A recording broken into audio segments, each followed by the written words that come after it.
সুপ্রিয় দর্শক, আমার আজকের এই ভিডিওর মধ্যে আমি আলোচনা করব কিভাবে আপনারা মোবাইলের র্যাম বৃদ্ধি করবেন। তার আগে আপনারা যদি আমার চ্যানেলটি সাবস্ক্রাইব না করে থাকেন তাহলে চ্যানেলটি সাবস্ক্রাইব করে ফেলুন। যাই হোক, কথা না বাড়িয়ে চলুন আমরা দেখি কিভাবে মোবাইলের র্যাম বৃদ্ধি করব। আমাদের প্রথমে অ্যান্ড্রয়েড সেটের সেটিং অপশনে যেতে হবে। সেটিং অপশনে গেলাম। সেটিং অপশনে যাওয়ার পরে স্ক্রল করে আস্তে আস্তে নিচে নামালাম।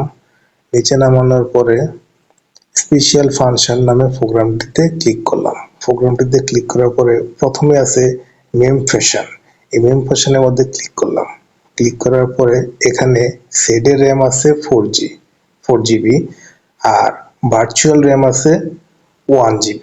এখন আপনারা ইচ্ছা করলে এই 1GBটা পরিবর্তন করে 2GB বা 4GBতে রূপান্তরিত করতে পারবেন। সেক্ষেত্রে আপনাদের 4Gর সাথে হয়তো 2GB নয়তো 4GB নয়তো 1GB র্যাম এক্সটার্নাল হিসেবে ব্যবহৃত হবে, ভার্চুয়াল র্যাম হিসেবে। আর এর আগে অবশ্যই আপনারা এই মিম ফাংশনটা চালু করে দিবেন। ধন্যবাদ সবাইকে।